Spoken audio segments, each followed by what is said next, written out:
Colby, I got a force field. Your force field is good, but my teleporting is better. What's going on, guys? My name is Barry. And this is Colby. And this is Who Watches This.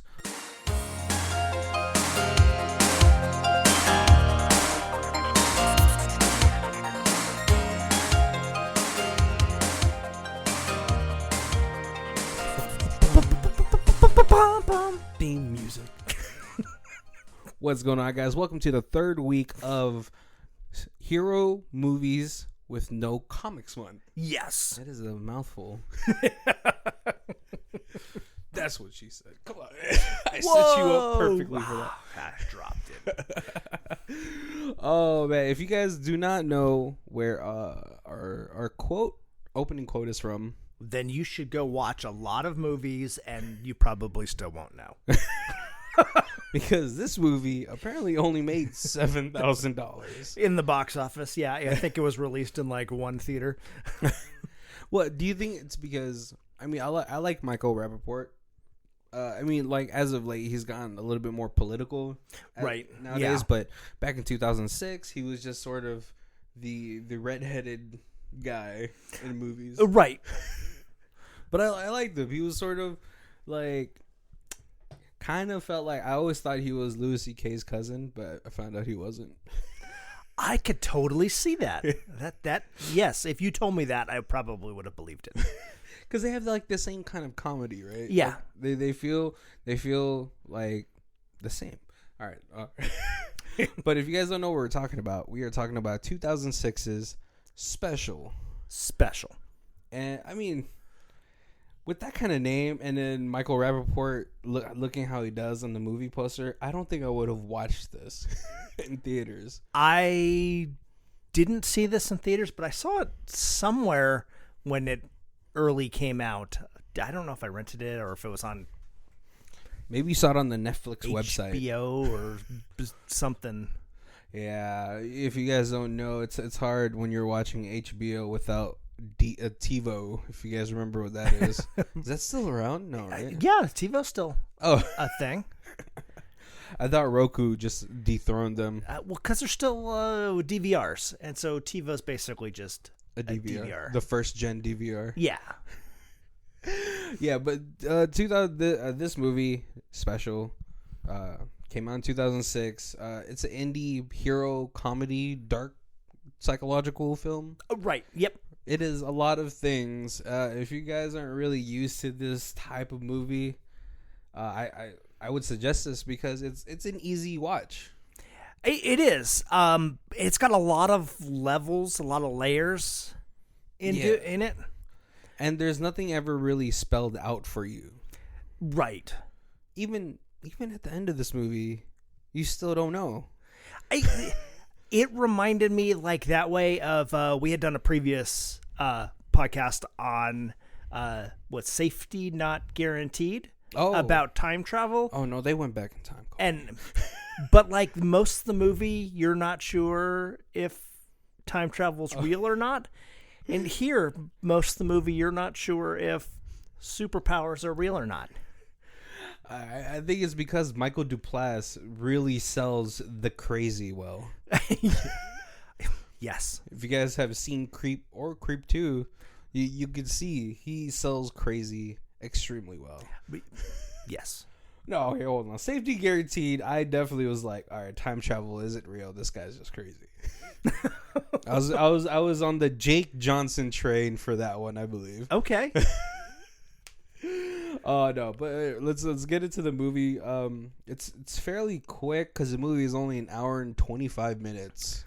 Yeah, it rushes by. It is the time frame of what a full moon production would be. Barely a movie. Right. But we do start with Michael Rapaport. His name is Les in this, and he is a parking meter maid. Yes. AKA the devil. Luckily we live in Las Vegas. There's not really too many parking meter maids here. Is there even parking meters anywhere? Downtown. Okay. And one of our shopping centers, but no one ever really checks those. Yeah, so they're just for like ambiance. Yeah, you know, they're like, oh, look how fancy we are. No, and so if you guys don't know what a parking meter maid is, in bigger metropolitan areas like LA, New York, you have to pay to park on the sidewalk.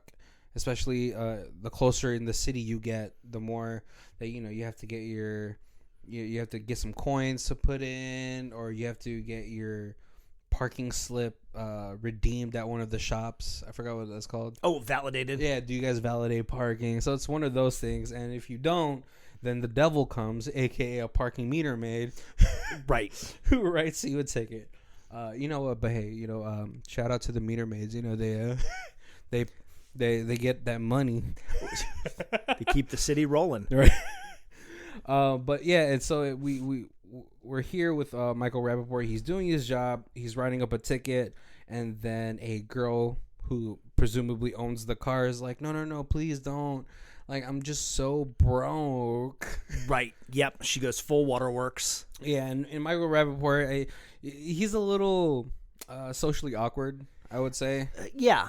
Not to the point where he doesn't know how to interact with people, but certainly in that type of situation, he's just like, I already started writing the ticket, and if I can't stop now or else I get in trouble. Yeah. And she just really doesn't sell this crying well enough for me, but well enough for Les. Yeah, you could tell he's got a big heart.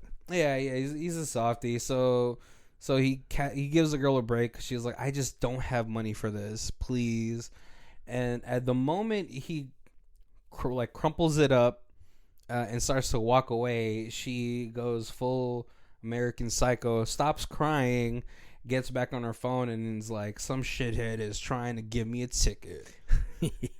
And I would have picked that ticket up, flattened it back out, and then finished writing it. Exactly. Because she doesn't even wait until he is out of earshot to disrespect him. Right. Maybe if she got in the car and closed the door and he could overhear her saying it, maybe she isn't such a blatant B. Yeah. But yeah, she's a coach. And so he looks back, but he doesn't really do anything about it. And so he goes back to work. Just to change. He's getting off. His boss comes in. He's like, hey, what's this? And it's the carbon copy of the ticket he was writing. Right. And he's like, oh, I messed up and stuff like that. And he's like, you can't mess up like that, man. The cops might not like us or respect us, but we're what keeps the city on. And and he tells Les, he's like, hey, I say the mantra, all right? Because I don't need you coming in here and shooting up the place. I'm important. Say it again. Say it again. I'm important. I'm important. I'm important. Which, I mean, isn't a bad mantra to tell your employees, especially for jobs that are unappreciated like his. Right. Yeah. Right. Especially because to the civilians and the public, you're the devil because you're out here giving me $200 tickets depending on what the sign says. And so I think it's a good thing to have these mantras for your employee. Like, hey, I need you to say this. It's affirmations. That's true. Maybe I should have had that when I had the comic store. I should have made my employees all say stuff like that. And I like cheese. No, but so he goes to his neighborhood. Oh no! So after that, he goes to a doctor, right? Or does he go to the comic book shop first? So he goes to the comic store. Yeah, comic store. Yeah, and at that point, it's just kind of just an introduction to the people running the comic shop. Yeah, which is actually one of the Jake or Josh boys from Nickelodeon, the chubbier one. Yes, I mean he's not chubby now, but right, at this point he got chubby. Skinny and then lost all of his funny. It's like Will Sasso all over again. Yep. No, it's a slight introduction to the people that he's friends with, sort of. Especially Colby. Running a comic store, you become friends with the people who buy comics. Oh yeah, right? totally. Because you're still trying to sell them these things. But we get a slight introduction with a homeless guy who got pissed comics from a dumpster. And you can tell the Nickelodeon guy is a softy. Yeah. He's me. Yeah, but you're throwing those comics in the dollar bin, so you'll make it back eventually. But no, like Les gets some comics from him. Nickelodeon guy is just like, here, I got you. I pulled your box, made sure you got Iron Girl, very great value versions of these Marvel comics. Yep. And so he's a big. That way they don't have to pay any royalties. He's like, what? You guys got a trademark on iron? No, so yeah, he has a big affinity for superhero like comics and all that stuff. I mean, as an adult, you still want to like read the things you read as a kid sometimes. But he takes a lot of these things to heart. He eventually goes to a doctor though. I guess he's trying to get some money or something. Yeah, so it looks like it's like a clinical study, one of these places where they're like, hey, you take our medicine and we'll pay you. You just got to come in once a week and we'll test you or check you out and make sure there's no side effects. And, you can kind of fill out a little survey every time and see how you're feeling. And, whatever, at the end of the trial, 6 weeks, you get $1,500 or whatever it is. Which, I never had to do, thank God, because, I just don't want to pee blood, but no. But Les does this because I guess he saw in the article that it was going to help people gain self-confidence. It's almost like anti-anxiety type of like medicine. Right. It said it was supposed to suppress doubt. Well, yeah, which I don't know. How do you even market that? Like, don't doubt yourself right now. Take Xanatrix. And then you get that real like, you might be blood. Right. It may cause anal leakage. But no, and so Les starts to take it. But for some reason, I think he hears like it might unlock latent powers that you don't know you have. Right. But like if you're going there for the self-doubt thing, you're thinking it's the powers of being confident.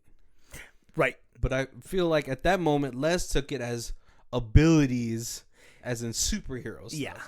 Yeah, and there's a number of times during the movie he has like an inner monologue where you can just kind of hear what he's thinking. Those are the speech bubbles. And so he earlier makes a comment about how when he was young, he used to always have dreams he could fly because he didn't have any reason to not be able to fly. Yeah. And it wasn't until he grew up and like learned why you shouldn't be able to fly that his dreams changed from flying to being stuck in a crowded elevator. Oh, that's what that scene. Okay. I guess I missed that. But no, Les goes about his day. He takes the pill. He goes about his day. He goes grocery shopping. Apparently at his neighborhood bodega. If you guys don't know what a bodega is, it's a neighborhood market. Yep. Because, there's not always a Ralph's or Smith's around. Right, yeah. But, you could tell he's very frequent here because he has some sort of familiarity to the counter girl. Right. We don't really hear talk. She just rings things up. Thank God, Because I hate those cashiers who are like, ooh, somebody's hungry.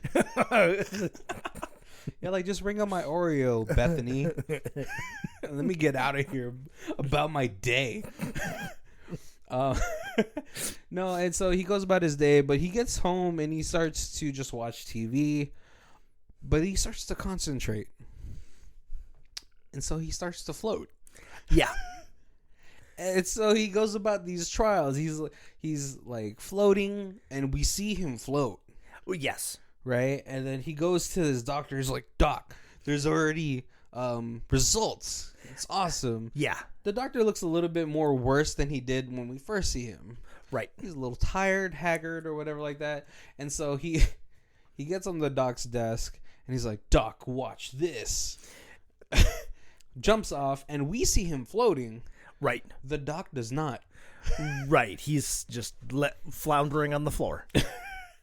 But all of a sudden, two guys in a suit look in his session, which I don't think there should be any way you should be able to look in a session with a patient. Well, this isn't really like, it's not like a psychiatrist. Yeah. This is And this is not really like his physician doctor. This is the guy who's selling the or clinically testing the medication. Yeah. So the suits, the lawyers, the they owners, can look in? whatever, should be able to look in because there shouldn't be any secrets outside of. Okay. So, but no. So the doc takes the guy into another room, and after talking to the suits, he comes in. He examines Les. He's checking his eyes, making sure, I don't know, dilated, not dilated, one of those things. I'm not an optometrist. But all of a sudden, Les can hear his thoughts. Yes. And the doctor is now explaining to him that in some rare occasions, this medication releases the latent powers. Yes. And so it's not that it's giving him powers, but it is unlocking the powers he already had. Right. It's like that one movie with Scarlett Johansson. Right. Yes. Where starts to use more than 10% of her brain or whatever. And but no. So what the doctor is saying to Les versus what he's hearing in his mind contradict each other. Right. But so Les thinks, okay, I won't tell anybody, don't worry, but automatically runs to the comic book shop. Right. Yep. And what's it called? Nickelodeon guy and his cousin, they're in the back smoking, as I guess you do in a comic shop. I never did, but hey, it may have made. Oh, your high was different. It was you did have cheese in your refrigerator. Cheese and caffeine. I was fueled by those two things. That's also, you know what? That's also working against each other. You know, cheese will get you all congested, but the caffeine will flush you out. Right? Oh, man. And so Les is like, I got superpowers, guys. Hold on. And then so they're getting high, and he runs into the wall. He runs through the wall. Through the wall, and it runs back out, but now he has a bloody nose. Yeah. And he tells them, the more higher the power, right, it takes a toll on me. Yeah. And at this point, he's still just learning his powers because he's still on the medication. But after the 6 weeks of taking the medication and the medication is gone, the power should be permanent, according to the telepathy he got from the doctor. Right. And so at this point, he's like, oh my God, I'm a full-blown superhero. So he goes to quit his job. And then he has the inner monologue, which I think is true in any, like, in everyday life, is when you're looking for trouble, you can't find it. Right. But when you're not, trouble finds you. Yeah. And so we get a montage of Les just tackling random people at supermarkets. Right. And one of them actually has a gun and was planning on robbing the supermarket. Oh, that was the first one, The first one. And so that 100% validates to him that he knew this person had a gun. His inner monologue told him that this person was getting ready to rob the place. He is a superhero. And he is doing now what his powers want him to do. Right. So, yeah, we get this huge montage of him tackling people and the news outlet just watching it. Yes. And they're calling for the public's help. If you know anything about the supermarket tackler, please call this line. So at some point, Les sort of, I don't know how to say it. He gets tired of waiting. He wants bigger, badder guys to take down. Right. And so he goes to the police station and he's like, hey, man, funny thing is I used to work here. And the cop is like, you used to be a cop? And he's like, no, meter maid. But I can't tell you my name. Oh, but I can't tell you my name. Yeah, don't worry about it. Yeah. Just tell the captain. Wait, just watch this. And then you're going to want to go tell your captain. And then he runs down the hallway, and you think he's gonna run through the wall like he did in the comic book shop, right? But no, he slams into it, full speed. Gets back up, and he's like, "I know, impressive, right?" Yeah. But the cop starts to notice his clothing, right, and the symbol on his back. Yeah. No. Yes, because he is sewed onto the back as his superhero symbol, the medication, the logo of the medication. And that logo gets caught on cameras, so that's what he sees. Yes. And so Les runs out of the station. But before this scene, the suits talk to the doctor, and he's like, you need to get him off the medication because he's going to mess up our entire trial. Yeah. And so they catch up with Les. He helps Les escape. But he's telling Les, like, hey, you have to stop taking the pills. Right. They're making you unstable. But at this point, Les is having a full-blown, like, psychotic breakdown because he sees another version of himself. Yes, it's Les from the future. Giving him advice. Yes. That these guys are the bad guys. Right.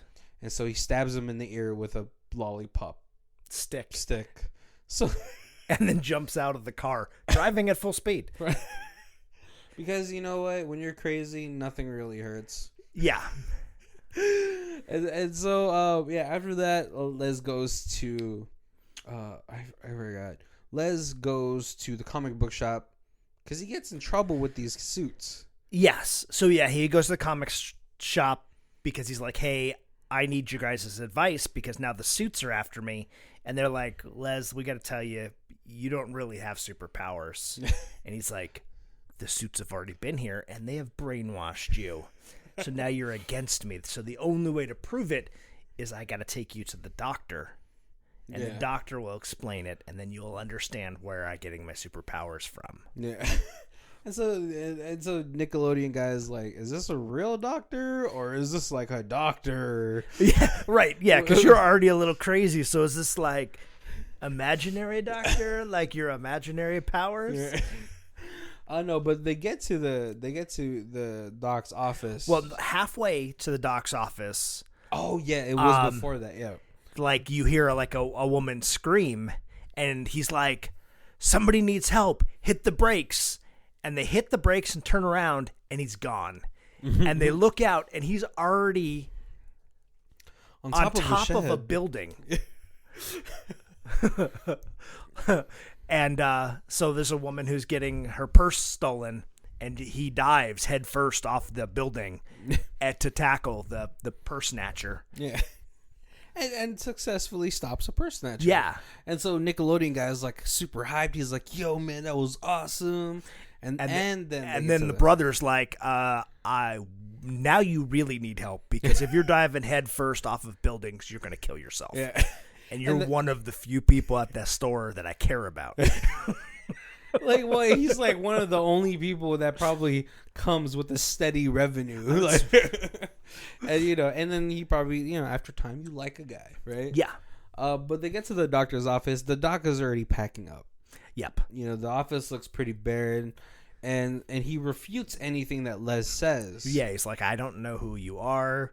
Yeah. You showed up here talking about powers, and we just kicked you out, and I don't even. That's all I know. Yeah, and so, but Les has another breakdown where he starts to, I guess, choke Nickelodeon Kid, right? Or just have him by the collar. Yeah, or something. just out of the kind of pure frustration. It's this. I know my powers are real. And I know that this doctor is now lying because the suits have brainwashed him as well. And I just need somebody to believe me. Yeah. But no one will. Yeah. And you believed me before and now you don't. And I'm just so frustrated. Yeah. So, but he gets a hold of himself and sort of sorts himself out. And he leaves. The comic book guys are just kind of shaking up about it, and they also leave. But as Les is leaving, the suits again follow him. Right.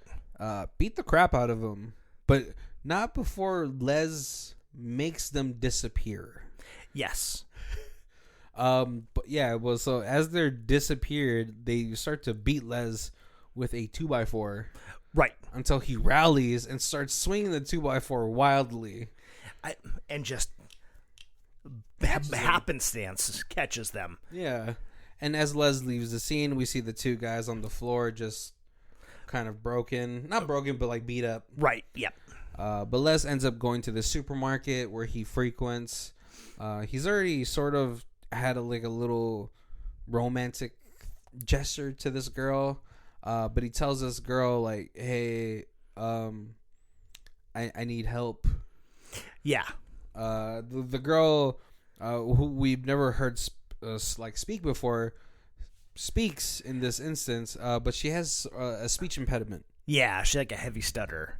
Yeah, but Les, again, he says like, "Oh, I think you have a beautiful voice," and so, but he's like, "You need to get me away. I need to get away from here. I'm not well. I might hurt you," and sort of locks him. And then he gets her to lock him up in the bathroom. Right.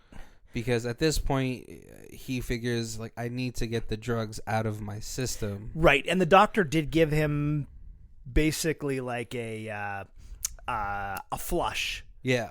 To get the drugs out of his system, and he gave it like when he was with the comic guys, and he was like, "Here, drink this. It'll flush the drugs out of your system because they have a short shelf life or half-life or whatever. So like if you don't keep taking them, the effects of it will quickly go away, but since you're so stuck on this, like having powers, every time somebody tells you not to take them, you immediately take another one." Yeah.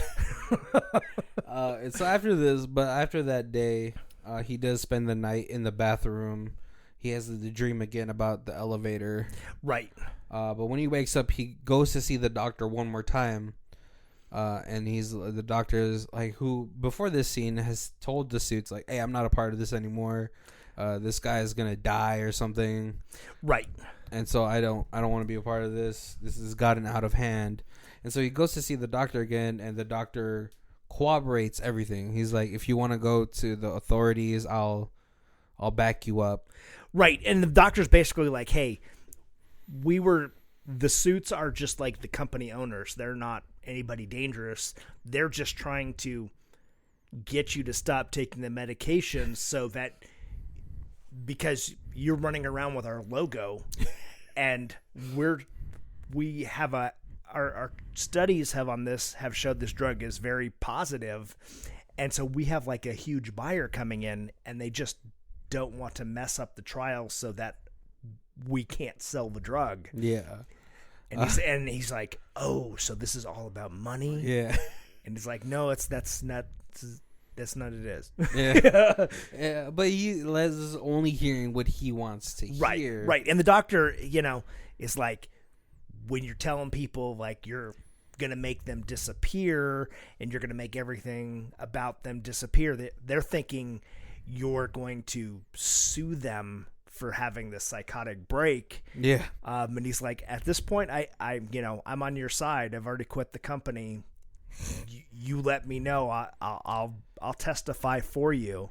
Yeah. But yeah, either way, you got to stop taking the medication so that you can. You know. And so I forgot what happens after this, but because all I can remember is after he has this conversation with the doctor, he goes out and he gets ran over twice. Yeah. Which is like a huge extreme, but I guess, getting stabbed in the ear. I felt like the first time was not 100% intentional. Yeah. But the second time was absolutely like, "Oh, well, we hit him." And then the one brother's like, "Well, you hit him and now he's dead. And so we got to get out of here." And then they even go out and like kick the body, and it's like he's dead. Yeah. But then he starts to get back, up. And then they're just like, "Holy crap, we just hit him with a car and he's still alive. And we're already sure he's going to sue us. So yeah, let's just hit him again." Right. But it's the guy. It's the older brother, the guy who got stabbed in the ear with the lollipop stick. Yeah. Because the younger brother dips. He gets out of there. He's right. Like, this is gonna be vehicular manslaughter. Yep. I cannot be here for this. Right. And then we get a standoff. we get to the end. The end of the movie is just a standoff between the suit and Les, right? Yeah. And then the movie just ends. Well, it's a standoff, and then he turns around and he starts to walk away, and he's just like, "You can't stop me. Oh, there's nothing you can do to stop me. I've already reached my full potential." Yeah. So, but it's still pretty open-ended, right? That's how I took super open-ended. All right. Well, that's the end of the movie. But Colby, what are some points that you want to talk about in this movie? So like I thought it was like real interesting how they tied stuff together, like where he at the beginning he had talked about like the only reason he couldn't fly was because he like his dreams he could fly, but then he couldn't anymore because basically people told him he couldn't. Mm-hmm. And so then when it was like this drug like removes your doubts, all of a sudden it was like, yeah, I don't doubt that anymore, so now I can again. And then the more like he's a comic book person, and he had like a little inner monologue thing about that, about how comic books were like this escape and how great it would be to be a hero and, you know, to be able to be your true self like a superhero was. Oh yeah, that's a great takeaway from that, because, you know, as you grow older, you know, you start to learn more, and then there's so many things that are telling you you can't do this. Right. I'm like even something as simple as like what like 8-year-old is scared to jump on a skateboard. They're like, nah, I fell 40 times. Get back on the skateboard. Right. Let's do a jump. As a 45-year-old man, I'm like, you know what? I even used to be able to skateboard. I'm not getting on one of those now because I'm going to fall and break a hip. Oh, yeah. No, trust. Yeah. I remember as a kid, I was jumping, like, I was literally 100% always in the pool. And, you know, depending on, like, where you are, if there was something to jump off of, you did. Right. Yeah, so sure, that's 9 feet from the pool, but if I get a running start, no problem. Yeah. Exactly. You know, I mean, now there's adults that do cliff diving and stuff, like cliff jumps. I know you're not going to find me doing that. I was like, I'm not going to clear this enough to where I don't hit the bottom or ridge of this mountain. Right. So it's one of those things where you when you were young, you didn't know why you shouldn't do those things. And then when they worked out fine, it was just like, well, that's okay. Yeah, so I can keep and then doing as you're older, you're like, yeah, I don't want to drive too fast because I know I can get in a car accident. I know I got to drive extra slow in the rain because roads are slick in Vegas. Yeah, you know, and like as 16, you're just like, hey, hit the gas. Let's just get where we're going. I don't want to be home all day. I never got pulled over, never got a ticket, so that's not real until it actually happens, you know? Oh, yeah. You'll always remember your first ticket, too. You're like, fuck. Yep. My parents are going to kill me. Oh, man. Yeah, so, yeah, that's a great outlook for the movie, is just not having these doubts about yourself is what makes everybody like special, right? Yeah. Oh man, is there any parts that were your favorite for this movie? So we had used as a kind of our opening quote, and then we kind of skimmed right over it. But after he stabs one of the suits with the popsicle stick, the brother gets out and chases him, and he's running through the park, and at this point, like, he's like avoiding the brother by like flying and jumping and like off-camera superhuman things. And then you see him running, and he runs into absolutely nothing at full force and just gets knocked down. Yeah. And that's when he's like, oh, you've trapped me with your force field. And he believes that, like, he can't get away. And then all of a sudden he starts to concentrate. And he disappears and then punches the guy in the face. He's like, your force field is good, but my teleporting is better. And so this is the scenes that are like this are what cast this huge doubt in the viewer. Yeah. Because you're like, how did he get around the guy? Yeah. If he doesn't have powers. You know, if he's all by himself and he thinks he's doing these things, then you're just seeing it through his eyes. But when he's doing these things in front of people and they are reacting as if what is happening is real? Yeah. Is it? Exactly. Yeah, which I like the mystery of it all. Yeah. Because you're never sure. Right. If he is crazy or he's really Lucying this whole situation. Right.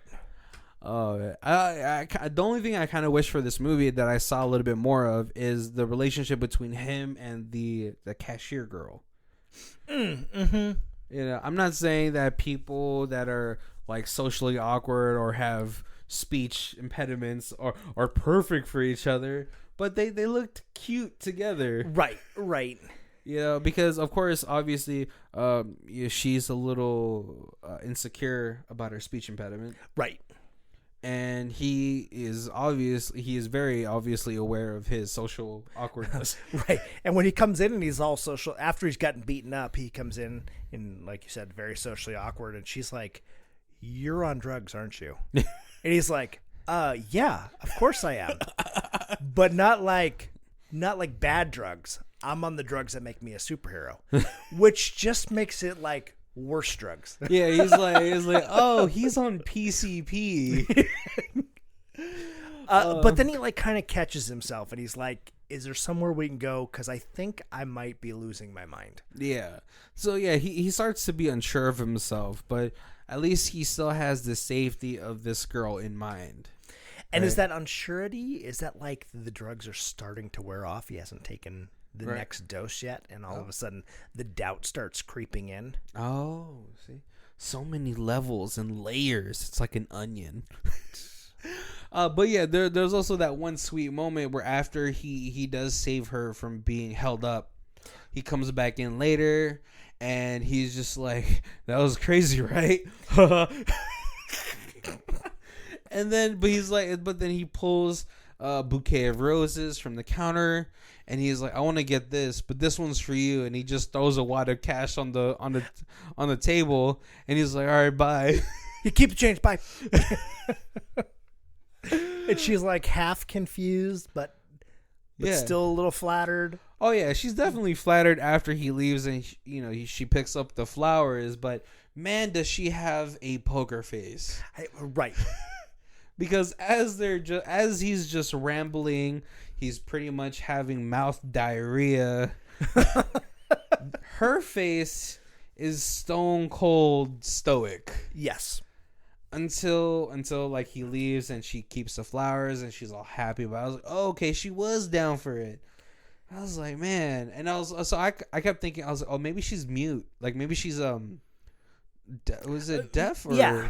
Is that the word deaf? So, like, with deaf, you can't hear, mute, you can't talk. Oh, yeah, so I thought she was just mute. So I was just like, oh, maybe she's just mute. Like, maybe that's why. Yeah.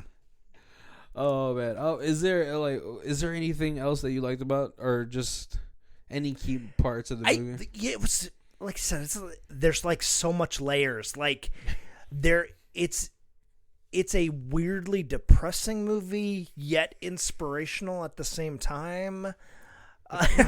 I'm like, you feel so bad for him, and you feel his frustration that nobody believes him, and you feel bad that he wants to be a superhero, but he probably isn't, and he wants it so badly. Yeah. But then the movie keeps giving you doubts. Right. Which is supposed to be about removing them. Because you're like, there's parts in like it's still I hate movies that make my brain wrinkle. I'm trying to have a smooth brain, Colby. No. But yeah, it keeps giving you doubts. It keeps making you think that he has these powers. Because if it seems like the suits, they keep talking, but you can interpret what they're saying in a different way. Like yeah, these pills could possibly give you superpowers.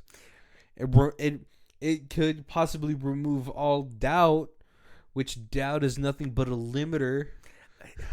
Right. Exactly. And so I think we should all just take these wise words to heart. It was by Joe Dirt, whereas life's a garden, dig it.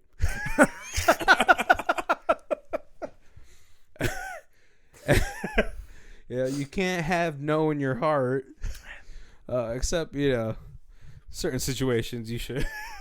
Right. But yeah, this movie is a ton of fun because it's a movie that wouldn't catch a huge audience. This feels more in line with like a Sundance type of film. Right. Or like a South by Southwest.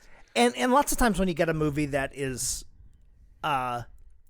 it's almost a parody of superhero movies, but like it's like a dark comedy, and you expect it to be like laugh out loud kind of funny, like last week we did Blank Man, and that was definitely like a funny movie, yeah, a funny spoof.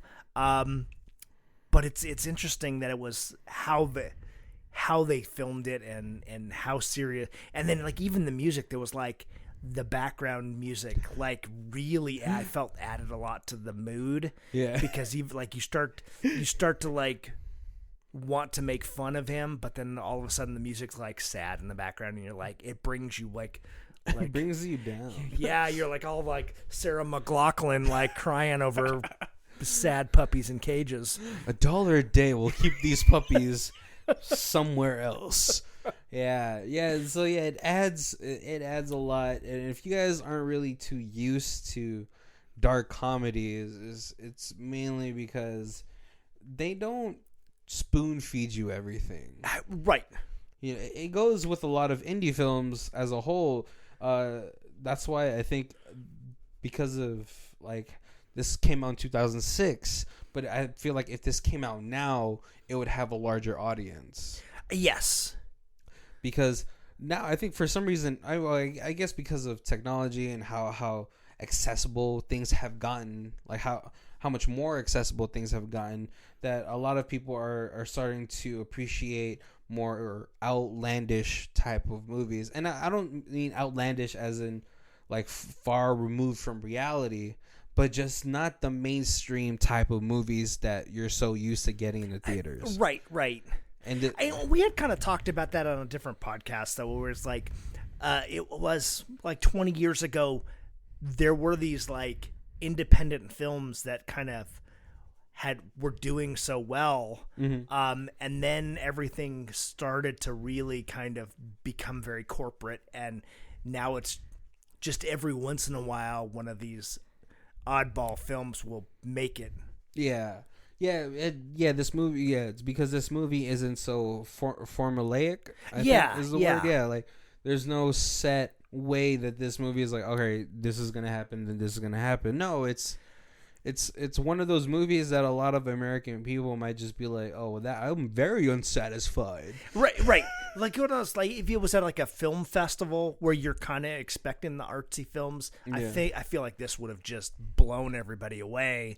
But then you throw it in the theater and people are like, this isn't Iron Man. Where's the lasers? There's no superhero battles. He's not a superhero if they're not. Yeah, and then you get the other side where it's all like, this isn't Daredevil. Where's the badass fight scenes? Right, exactly. Yeah, because I'm gonna tell you right now, Les is not Daredevil. He can't even be in Daredevil's block. Maybe Blank Man. If this was in the Blank Man universe, he is like the Moon Knight of to Blank Man. Right. Oh man.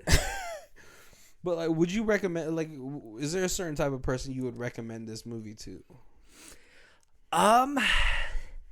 Yeah, this is a little different. Like where you got, your Spider-Man movies, you're like everybody's gonna like this. Yeah.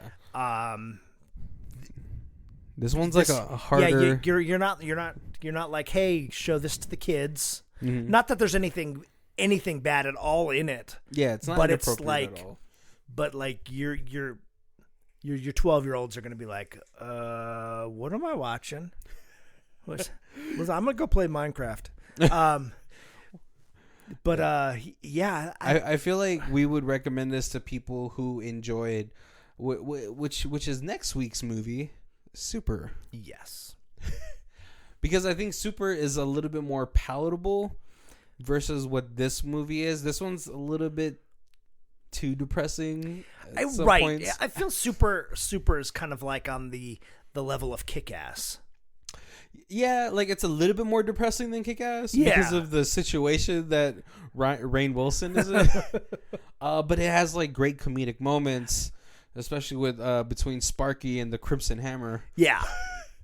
Where like it's kind of at the beginning I mentioned this about the time travel movie. Yeah. Like cuz there's a lot of that where you feel for him. Mm-hmm. And it's a little depressing cuz you're like, this poor guy feels like he can actually travel through time and he is crazy.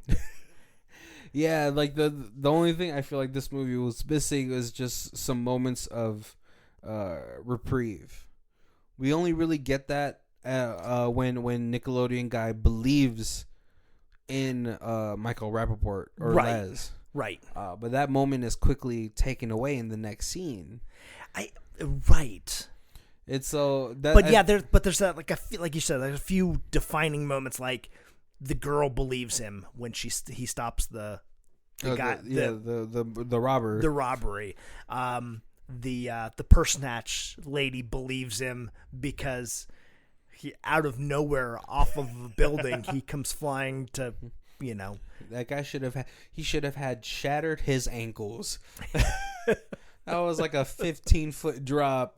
That's like that. He's like him jumping off of a second-story building. Right. Because man, I'm telling you right now, if he missed, that is just one trip to the hospital, and then the hospital is gonna be like, "What are these drugs in your system?" Right. Yep. Exactly. Oh my God, sir, PCP is not you cannot take that recreationally. Yeah, and so I wish he had just a little bit more moments where it was a little bit happier, right? Because still to this day, like in next week's movie, there's a moment between Sparky and Crimson Hammer that still I just chuckle at once in a while. And so I wish this movie kind of had something like that, where I think the only thing I could really think about, or the one moment that I really still remember, is him jumping off that building. That was a pretty funny scene though, because when he says stop the car, and then they look back and he's gone, and then they like swing the camera to him. He's already on the roof. He's already on the roof. Yep, which is not possible without superpowers. Because how did he get on that roof? Right, so fast. Yeah. All right, guys. Well, we're coming up to our hour. If this is the first time you guys are joining us, thank you for joining us. Hope you watch the other episodes of this month and this series in this show. Right, and you can even jump back. A few episodes we did Defendor for a previous month, and that weirdly fits into this month because that's another movie without a superhero comic. Without a comic. Right. But the way we do our review section is in 4 sections. We have Stream It, DVD It, Blu-ray It, and Ultimate Box Collection, which I would probably throw this in with Defender and Super as a 3-pack. We need to be in like a marketing department and start like bundling these things together. Because that box set needs to be made. It'll go from like least depressing to most depressing. But Kobe, where you at? I loved this movie. I did see it when it very first came out. Like I said, it wasn't in a theater. It must have been in I must have rented it, or I don't even know. Maybe Blockbuster was even still around back then. So kids, if you don't know what Blockbuster is, it's what Netflix murdered. Actually, no, it's what Redbox murdered. Yep. And then Netflix murdered Redbox. Right. But yeah, no, I very much enjoyed this. It's not got like instant replay value, but yeah. I definitely, I feel like I got more out of it and enjoyed it more this time, even though it's been now 12 years or something since I saw it last. So definitely like you could watch this kind of like every few years and then get back into it. Definitely something I'd be willing to share with people. Not like a party movie. Lots of times I'm like, this movie you could just throw it around in the background and in a party, and people will be like, "What the hell are we watching?" Because if you do that, you just ruin the mood. Yeah. I don't know what extra you'd get Blu-ray. Yeah. Maybe. I mean, like, I'd like to get an interview with Michael Rapaport about this and the director, how they came up with the story, that kind of stuff. That I feel like that would be really interesting on a movie like this. Yeah, but I feel like because of the quality of this movie, it was shot in 2006. It's pretty grainy, and I feel like you could still get those extras in a DVD. It's quite possible. Right? Yeah. Because there's nothing like, I'm not going to see a remastered version of this movie anytime soon. Not with the small amount of money it made. Yeah. So I mean, I'm at DVD for this movie. I think I'm going DVD as well. Yeah, and it's not any points off because it's DVD, but it's just, we like to go Blu-ray for newer movies because we feel like there's going to be extras that we can enjoy, or even for like more, I would say like big budget bomb movies like Event Horizon. Right. If that silo that had all the extras for that movie didn't blow up, I'd buy Event Horizon on Blu-ray. Yeah. But man, they really screwed Paul Wes Anderson with that one. Like they're like, hey, this isn't a Hellraiser movie. But this movie is very enjoyable. I think enjoyable to watch, not enjoyable as like, oh, this was hilarious. Right. But no, I think like Colby got a whole different view of this movie, and him talking to me about it like opened with the whole doubt situation of removing your limiters, pretty much. Yeah. So. Yeah, I think a lot of people will take this movie in a lot of different ways. Right. See, it's like an onion. It's got layers. I guess we'll just put it in a pack with Shrek. That would be a very, very odd. But like Shrek, he has layers. It does, yeah. All right, guys. Well, I hope you guys enjoyed today's episode. Just to let you know, we do have links down below for Amazon, which is going to be our affiliate links. If you guys want to help us out and you guys are going to shop anyway, use those links to go shopping. It helps out the show. It helps us do more things for you guys. Yeah, and so we certainly, any kind of correspondence, send us an email or give us some likes, some shares, some comments. Let us know what you like, what you didn't like, what you'd like to see in the future. Yeah. And shout out to Craig from Colorado. Greg. Oh, Greg. Sorry, Greg. Greg? Greg, yeah. Sorry. Shout out to Greg from Colorado. We refer to him as Healthy Greg. Greg. Because we had two Gregs. We had a fat Greg. And it was just weird to call him Skinny Greg. So he was Healthy Greg. Oh, and then shout out to Mabel, who is another listener from Colorado. I think we got to move to Colorado. Apparently that's where quality movies are appreciated.